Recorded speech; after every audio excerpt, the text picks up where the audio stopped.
Welcome. This is Do Sports Podcast. Back and better than ever. Thank you for tuning in. Thank you for continuing supporting. Like, subscribe. Let's get right into it, man. The Miami Dolphins. I know. I know. Last couple of years, we've been disappointed. We've been disappointed with the product on the field. And this year, I made it clear. If we were going to be consistent, if we whatever product that was on the field, it had to be some sort of consistency. And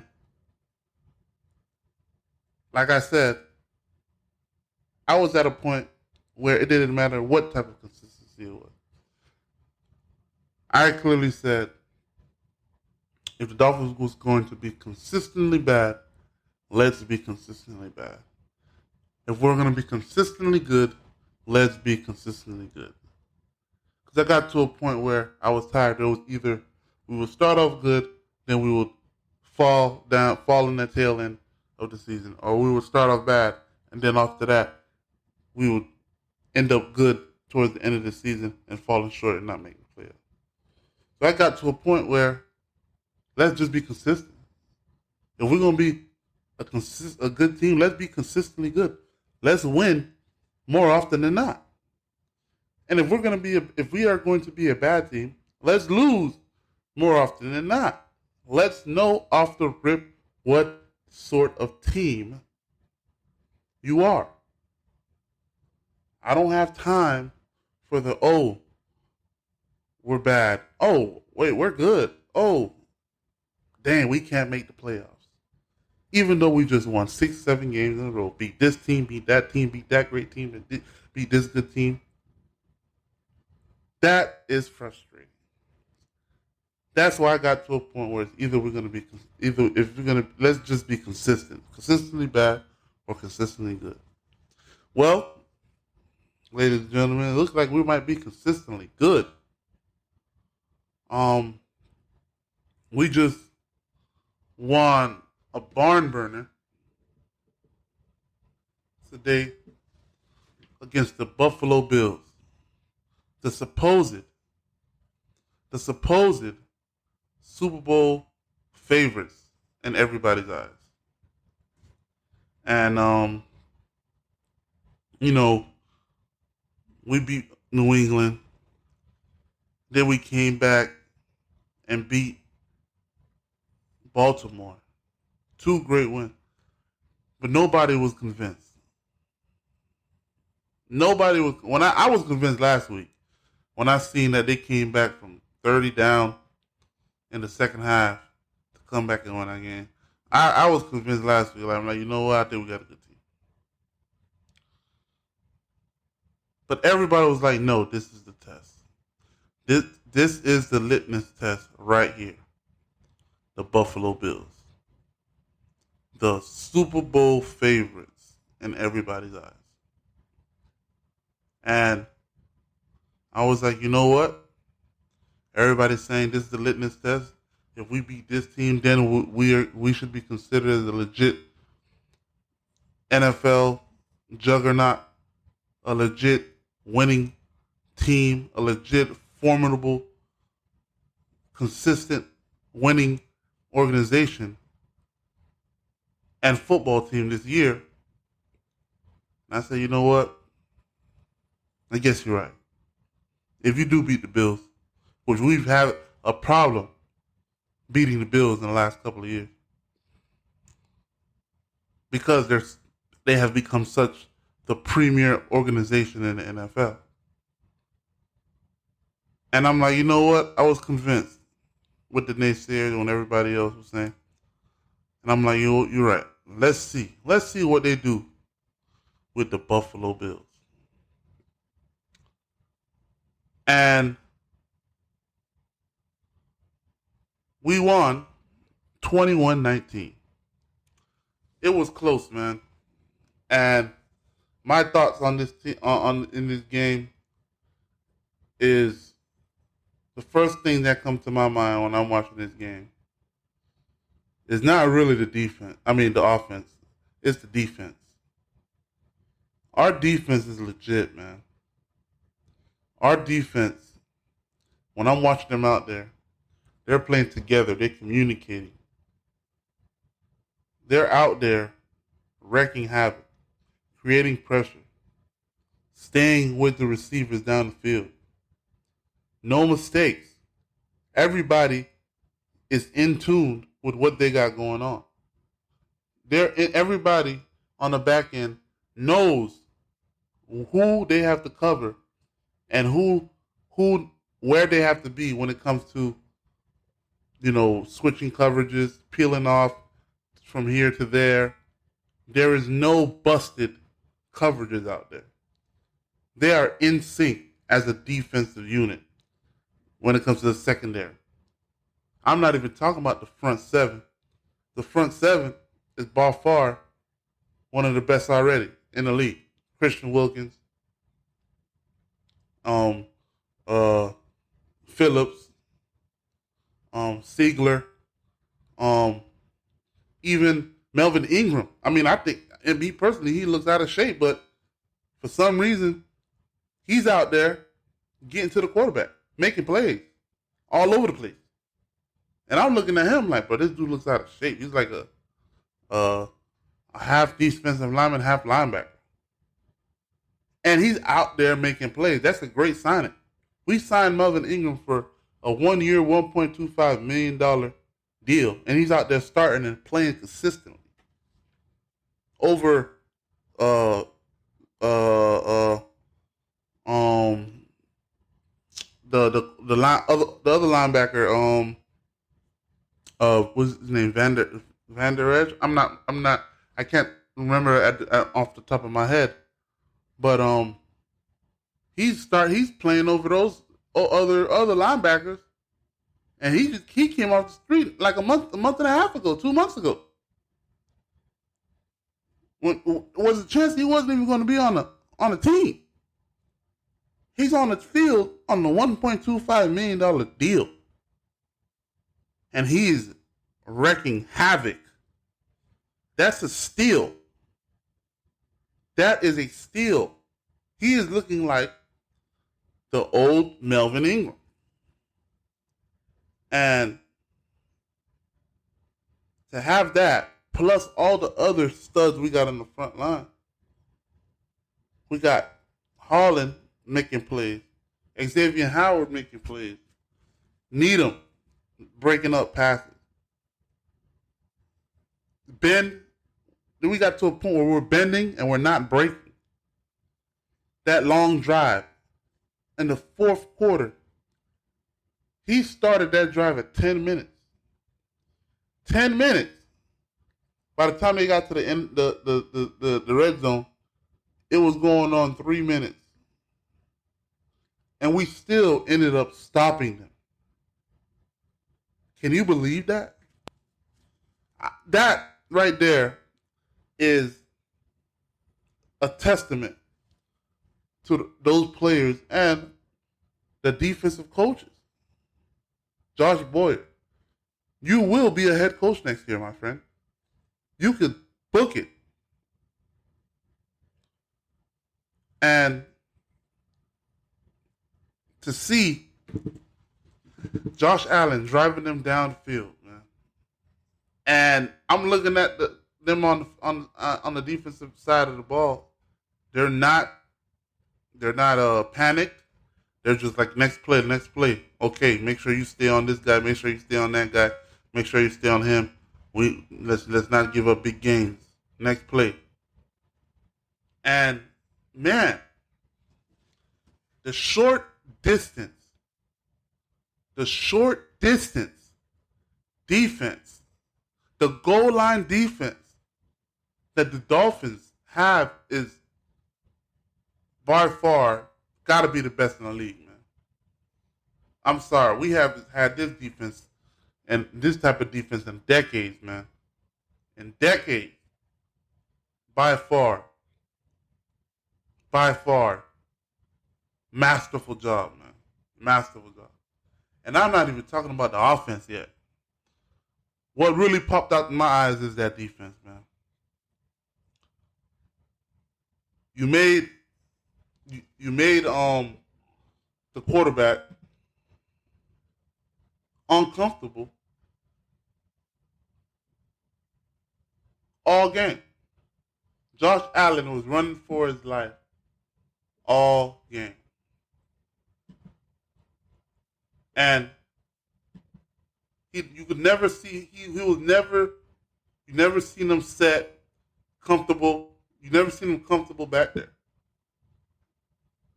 And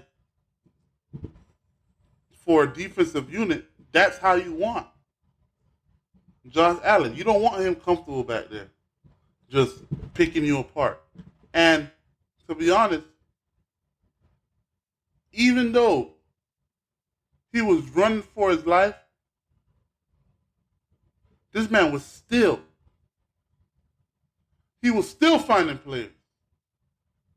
I'm talking about this man busted plays. Defensive lineman is in the backfield. He's running away. He still keep his eyes downfield and finding receivers, man. He went 42 for 63 for 400 yards and 2 touchdowns, no picks. This man is the real deal. Josh Allen is the real deal, man. And to see, we gave him pressure all game. Running, I'm talking about he worked for them 400 yards, man. He worked for that. And yet he was still driving it down the field. I'm like, whoa, this man is special. And let's get to the offensive side of the ball, man. Mike McDaniel, you, my friend, are a great coach, man. Granted, I've said this before. I don't like what the Dolphins did with um with the previous head coach. I'm blanking on his name right now. But I don't like what they did with the previous head coach. And you know, I'm gonna always say that. Brian Flores, there you go. I'm gonna always say that. I don't feel like Brian Flores should have lost his job. He did nothing wrong. He did not do anything wrong when it comes to losing his job. He should have still been the head coach right now for the Miami Dolphins. But at the end of the day, what's done is done. He's no longer the head coach. He's over there in Pittsburgh now. And now we have Mike McDaniel. And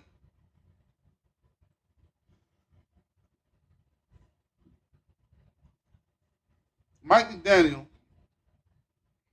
came from the Kyle Shanahan system, Mike Shanahan system. And what we know from that system, zone read, zone run scheme. Offensive linemen, they're shifting one way or the other. And offensive lineman doesn't really have to stay set, because that's not how the offense is designed. It's a motion offense. So it makes sense.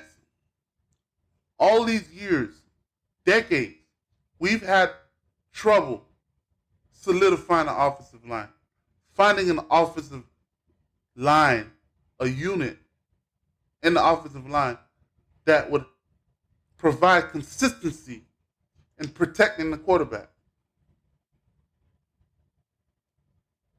This year,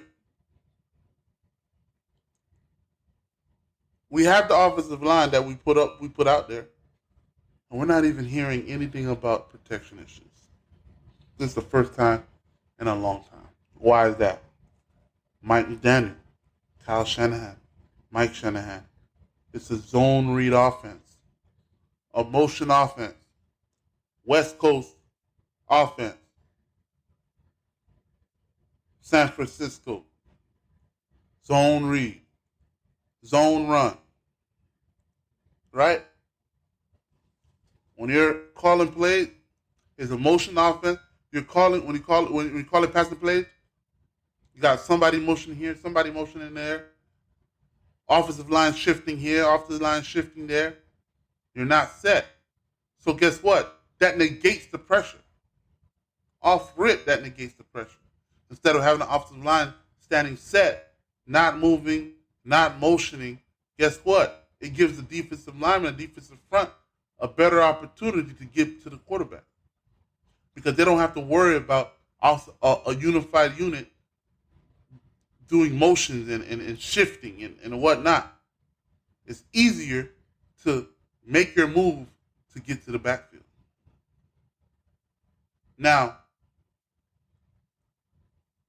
Mike McDaniel, he has his questions. He looks like a, college student, and he doesn't look like a prototypical head coach. But don't, like they always say, don't judge a book by its cover. But here's what I gotta say when it comes to Mike McDaniel. In San Francisco, it was Kyle Shanahan calling the plays, not Mike McDaniel. Mike McDaniel was the zone run. He was the running game coordinator. He was in charge of the running game. All right. Also, he was in charge of the running game, but he also was in the offensive court. He was in the offensive rooms, and he also was in part with the offensive, coordinator and whatnot, working in concert with them in San Francisco. But he wasn't calling plays, and he wasn't the offensive coordinator. He was the running game coordinator. So you hire a running game coordinator from San Francisco, you kind of, as a fan, you kind of get skeptical. What are you going to do for me over here, buddy? Now, I kid you not, bro. I kid you not. One thing I love about the Kyle Shanahans of the world, the Kevin Stefanskis of the world, great play callers. The Doug Petersons of the world, great play callers, man. I love me a great play caller, man. When I say a great play caller, I'm talking about you're in tune with what's going on the field. You know what play to call, what play design to call instantly in the drop of a dime, in concert, in routine plays, routine calls to put to call in the field and to have a drive go smoothly down the field. Right? Kyle Shanahan, one of the best. Kevin Stefanski, one of the best. Doug Peterson, one of the best. Sean Payton, when he was coaching, one of the best. You get what I'm saying? Arthur Smith, I know he's of Arthur Smith of Atlanta Falcons. People don't know this, man, but this man he's amazing. I love when I'm watching a football game and Arthur Smith is calling plays offensively. He's an up and coming wizard too, man. Y'all sleep on Arthur Smith. Right? Now, we didn't know how Mike McDaniel would fare when it comes to calling the plays, right? You know, there's a lot of head coaches that end up, a lot of coordinators that don't call the plays, and then after that they end up getting the job as a head coach, and then they end up calling plays when they never called plays in their previous stop. Sometimes I look at that as like a red flag and stuff like that. But with Mike McDaniel, with him, this first 3 games, man, bro, Mike McDaniel knows how to call. He knows how to call plays, man. He knows how to run an offense. And I'm impressed. We got a good hire at head coach, man. A good offensive head coach. He's beaten Bill Belichick. He's beaten the Baltimore Ravens head coach. I'm blanking on his name right now. John Harbaugh. And then you beat the Buffalo Bills head coach, blanking on his name too. But he's one of the best coaches in the league too. Let me get his name real quick. Buffalo Bills head coach.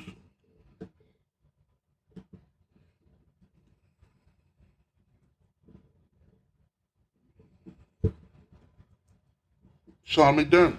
There you go. First 3 games in his new head coaching career, you have beaten Bill Belichick, John Harbaugh, and Sean McDermott. That's impressive. And these are the hard games in the beginning of the year. The games get easier. In this 3-game stretch, a lot of people predicted the Dolphins to go 0-3. To go 0-3. Now we're 3-0. Mike McDaniel has gotten something from Kyle Shanahan. And you can see it on the field. It's like I'm watching San Francisco South. One thing about San Francisco, every other year, they make it to the conference championship. Now, if the Dolphins get to the point where they can make the conference championship, we'll take that. I'll take that. I will take that.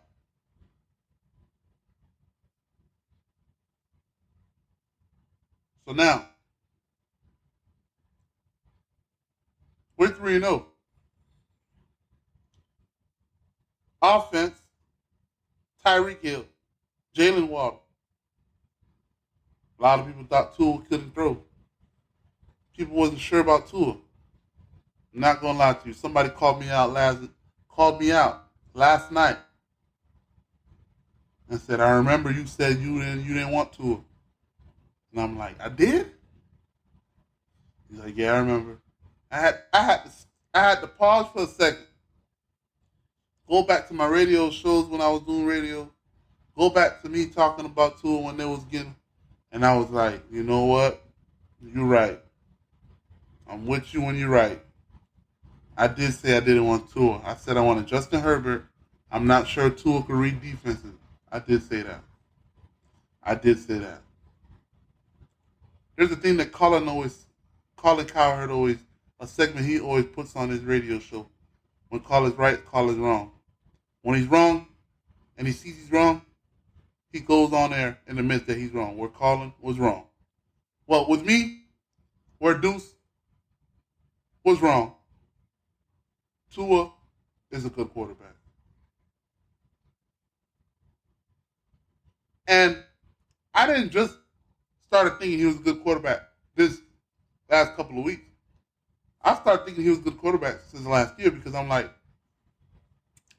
this is the same thing or the same situation. Same. It resembles the same. Uh,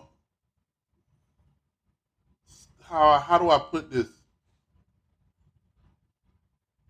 It's like the same situation with the Tannehill, man. Everybody doubting him, saying he's not good, he's not good. And then I'm like, wait, bro, I'm seeing talent here, bro. Am I missing something? Then he goes to Tennessee and go 3 playoff trips in a row.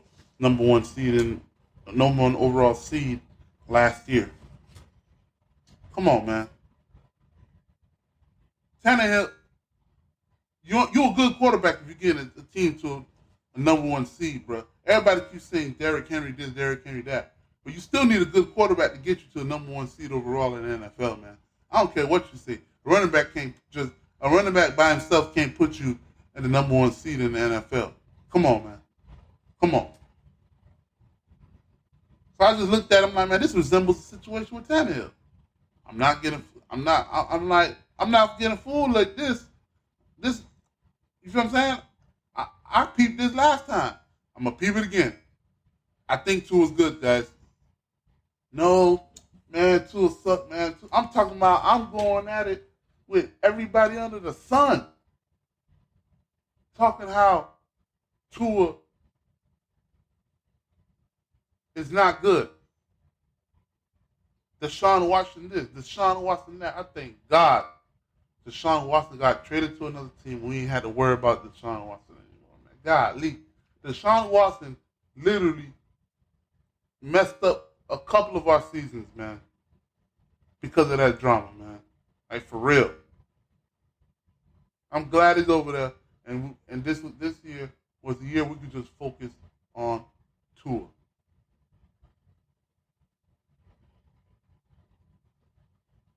So now everybody's on board. Tua's a good quarterback. Everybody was like, Tyreek Hill,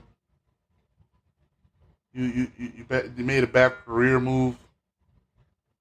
How you gonna leave Patrick Mahomes and go to Miami to Tua, which he don't even got a strong arm. Last time I checked, Tua's dropping dimes, man, down the field, deep. I'm talking about with no hesitation.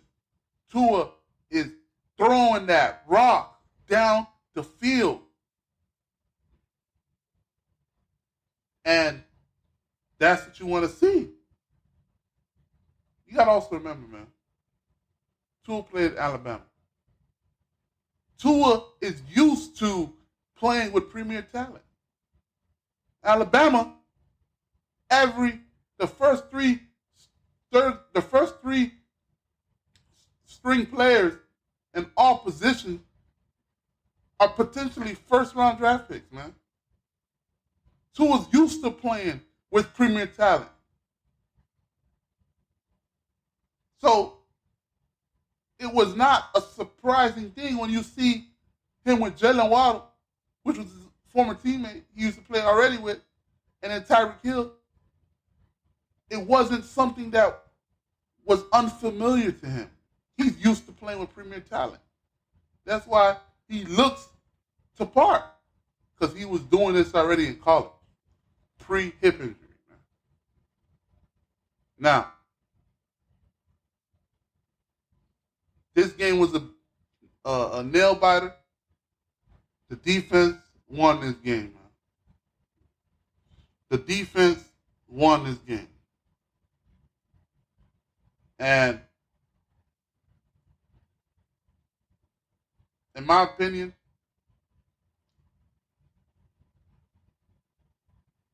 we're going to be on for a ride, man. This is going to be a great season, man. I think we're consistently good. Now, you got some drama with the Dolphins.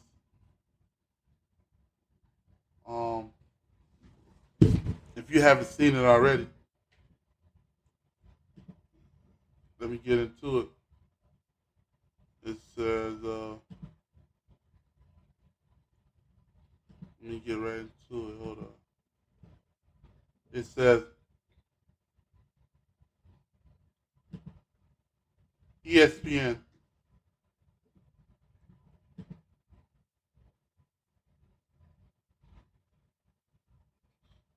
Hold on. I'm gonna go to Fox News.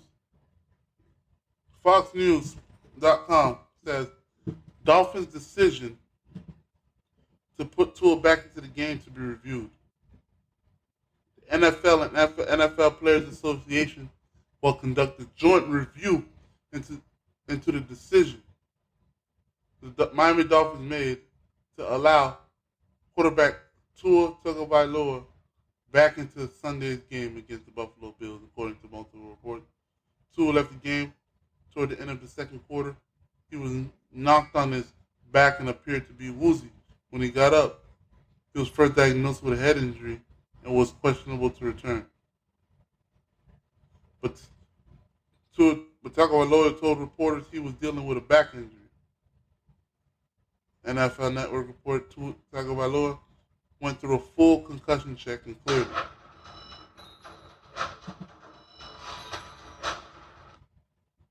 it.